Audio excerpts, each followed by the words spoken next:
ঘাস লক্ষ্য করা যাচ্ছে এবং তারা কিন্তু সারিবদ্ধভাবে রাস্তার এক পাশে দাঁড়িয়ে পতাকা হাতে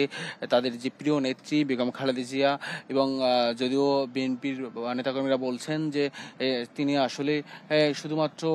বিএনপির নেত্রী না, তিনি সারা দেশের মানুষের নেত্রী এবং তাকেই অভ্যর্থনা জানানোর জন্য যারা সাধারণ মানুষ থেকে শুরু করে বিএনপির নেতাকর্মী যারা রয়েছেন বিভিন্ন অঙ্গ সংগঠনের তারাও আজকে এই অভ্যর্থনা জানানোর জন্য এই সড়কে দাঁড়িয়েছেন এবং বিএনপির ভারপ্রাপ্ত চেয়ারম্যান তারেক রহমানের স্ত্রী, সেই সাথে তার ছোট ভাই আপনার আরাফাত রহমান কোকোর স্ত্রী,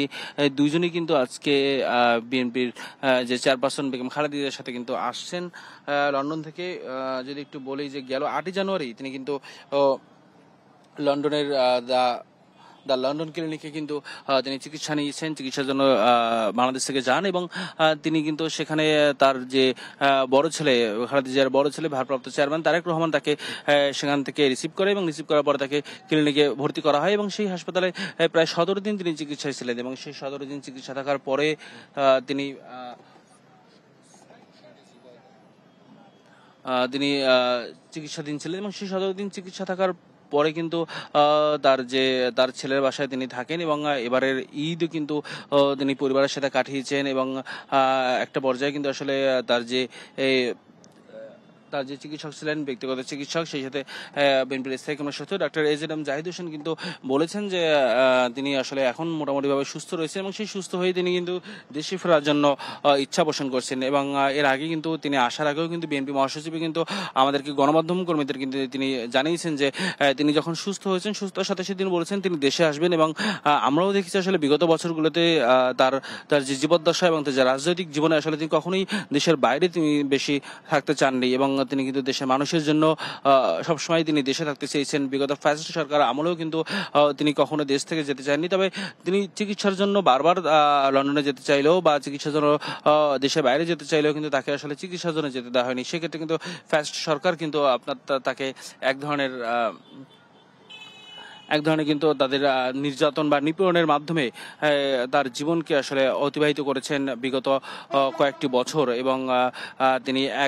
একেবারে ঘরবন্দি ছিলেন। যদিও করোনার সময় তাকে কিছুটা ছেড়ে দেওয়া হয়েছিল এবং সেই ছেড়ে দেওয়ার পরে তাকে কিন্তু ঘরবন্দি করে রাখা হয়েছে, তার সাথে কারো যোগাযোগ করতে দেওয়া হয়নি, তার সাথে কারো দেখা করতে দেয়নি, এমনকি পরিবার থেকেও তিনি বিচ্ছিন্ন ছিলেন বহুদিন। তবে এই 4 মাস কিন্তু তিনি বেশ পরিবারের সাথেই ছিলেন। সেই পরিবারের সাথে থাকার পরে এইবার কিন্তু তিনি আবার সেই দেশের মানুষের টানে তার নিজের যে জন্মভূমি সেই মাটিতে কিন্তু তিনি আবার ফিরে আসছেন এবং এই কারণে নেতাকর্মীদের উচ্ছ্বাসের কিন্তু শেষ নেই। নেতাকর্মীরা এখনো দাঁড়িয়ে সেই উচ্ছ্বাস প্রকাশ করছেন, অভ্যর্থনা জানানোর জন্য একটু বেকুল হৃদয় নিয়ে তারা এখনো দাঁড়িয়ে আছেন এবং তারা কিন্তু বলছেন যে তাদের নেত্রী ফিরে এসেছেন, এবার আসলে গণতন্ত্র মুক্তি পাবে এবং গণতন্ত্রের এই মুক্তির অপেক্ষায় তারা এখনো প্রহর গুনছেন। তাদের নেত্রী এবার নেতৃত্ব দেবেন গণতন্ত্রের মুক্তির জন্য এবং গণতন্ত্র মানুষের যে ভোটের অধিকার, সেই ভোটের অধিকার তিনি ফিরিয়ে দেওয়ার জন্য যে লড়াইটি এতদিন করেছেন, এবার আসলে হয়তোবা সেই সাফল্য আসবে। এবার মানুষ হয়তোবা ভোটের অধিকার ফিরে পাবে এবং এই নির্বাচনের জন্য তিনি বিএনপির যারা নেতাকর্মী রয়েছেন তারা কিন্তু আহ্বান জানিয়েছেন যাতে নির্বাচনটা খুব দ্রুতই দেওয়া হয় অন্তর্বর্তী সরকারের কাছে এবং অন্তর্বর্তী সরকারের কাছে দ্রুত নির্বাচনের রোডম্যাপ ঘোষণা করে এবং সেই দ্রুত রোডম্যাপ ঘোষণা করে যেন মানুষের ভোটের অধিকার প্রতিষ্ঠা হয়, তেমনটি কিন্তু বিএনপির পক্ষ থেকে বারবারই বলা হচ্ছে এবং সেই সাথে যারা মুক্তিকামী জনগণ, গণতন্ত্র মুক্তিকামী যারা জনগণ, তারাও কিন্তু ঠিক একই কথা বলছেন যে খুব দ্রুতই যেন নির্বাচন দেওয়া হয় এবং নির্বাচনের মাধ্যমে গণতন্ত্রের অধিকার যেন ফিরে পায়। এবং বেগম খালেদা জিয়া কিন্তু ঠিক আসলে তিনিও কিন্তু ঠিক একই কথা বলছেন যে সবসময় গণতন্ত্র মুক্তি পাক এবং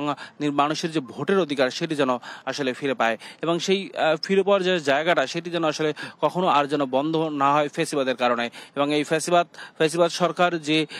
অত্যাচার, নিপীড়ন, গুম চালিয়েছে সেটি যেন আর রাজনৈতিক যারা রাজনীতি করেন তাদের জীবনে যেন এই ধরনের ঘটনা আর না ঘটে, এমনটি আসলে কিন্তু তারা বলছেন এবং সেই সাথে বেগম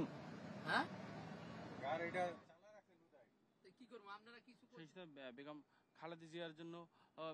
সেই সাথে বেগম খালেদা জিয়া যেন খুব দ্রুতই আসলে আপনার খুব দ্রুতই যেন আরো সুস্থ হয়ে যেন তিনি রাজনৈতিক মাঠে ফিরে আসেন, তেমনটি প্রত্যাশা কিন্তু আসলে এখানে উচ্ছ্বসিত জনগণের এবং সেই সাথে নেতাকর্মীদেরও। তারা বলছেন যে গণতন্ত্রকামী নেতা তিনি এবং সেই সাথে গণতন্ত্রের এবং গণতন্ত্র পুনরুদ্ধারে তার এত বছরের লড়াই কিন্তু আপনার এত বছরের লড়াই এই ফ্যাসিস্ট সরকারের পতনের কিন্তু একটা একেবারেই উপাদান হিসেবে কিন্তু আসলে কাজ করেছে এবং সেই সাথে ফ্যাসিস্ট সরকারের যে এই পতন হয়েছে এটির জন্য আসলে তিনি কিন্তু ফ্যাসিস্ট সরকার পতন হওয়ার পরেই তিনি চিকিৎসার জন্য যান লন্ডনে এবং লন্ডন থেকে ঠিক 4 মাস পরে তিনি ফিরে আসছেন। সেই সাথে ফিরে আসছেন গেল 17 বছর বিদেশে থাকা তারেক রহমানের স্ত্রী জুবাইদা রহমান, তিনি কিন্তু তিনিও আসছেন তার সাথে এবং সেই সাথে প্রয়াত আরাফাত রহমান কোকর যে স্ত্রী, তিনিও কিন্তু আজকে একই সাথে শাশুড়ির সাথে 2 পুত্রবধূ কিন্তু তারা বাংলাদেশের মাটিতে কিন্তু ফিরে আসছেন এবং যদিও গতকাল ঠিক লন্ডন সময় বিকেল 4টা নাগাদ তিনি হিথ্রো বিমানবন্দর থেকে কিন্তু তিনি রওনা দেন এবং সেই রওনার পরে তিনি কিন্তু দুহারে কিছুটা বিরতি দেন এবং বিরতি দেওয়ার পরে আজকে ঠিক সকাল 6টা নাগাদ তিনি আবার ফিরে আসেন। 6টা নাগাদ আবার তিনি রওনা দেন বাংলাদেশের উদ্দেশ্যে এবং ঠিক সকাল 10:30 নাগাদ তিনি লন্ডনে বাংলাদেশের শাহজালাল আন্তর্জাতিক বিমানবন্দরে এসে তিনি কিন্তু পৌঁছান এবং ইতিমধ্যে তিনি এয়ারপোর্ট থেকে বেরিয়েছেন এবং এয়ারপোর্ট থেকে বেরিয়ে তিনি কিন্তু এই সড়ক ধরে কিন্তু তিনি আসবেন এবং এই সড়ক ধরে কিন্তু কুর্মিটোলা এই সড়ক ধরে কিন্তু তিনি যাবেন বনানী হয়ে গুলশান 2 গোল চত্বর হয়ে তিনি যাবেন গুলশানে তার বাসভবন ফিরোজা এবং সেই কারণে কিন্তু ফিরোজা কিন্তু ইতিমধ্যে কিন্তু প্রস্তুত রাখা হয়েছে। তিনি যে বাসায় থাকবেন, যাতে কোনো গ্যাস সমস্যা বা পানি সমস্যা বা বিদ্যুতের সমস্যা যেন না হয় সেটি কিন্তু সব আসলে সব ঠিকঠাক করা হয়েছে এবং আমরা যতদূর জানতে পেরেছি যে বিএনপি ভারপ্রাপ্ত চেয়ারম্যান তারেক রহমান তিনি আসলে খুব শীঘ্রই দেশে আসবেন এবং তার জন্য আসলে প্রস্তুত করা হচ্ছে সবকিছু। তার রাজনৈতিক কার্যালয়, সেক্ষেত্রে তার রাজনৈতিক কার্যালয় এবং তার নিরাপত্তা সবকিছু নিয়ে কিন্তু আসলে সেটা নিয়ে কিন্তু আসলে প্রস্তুত রাখা হচ্ছে, করা হচ্ছে এবং আপনাদেরকে আরেকটু বলে রাখি যে এখনো পর্যন্ত কিন্তু তিনি এই গণতন্ত্রের জন্য কিন্তু তিনি লড়াই করে যাচ্ছেন এবং গণতন্ত্রকামী মানুষের জন্য যেন মানুষ ভোটের অধিকার ফিরে পায়, যেন মানুষ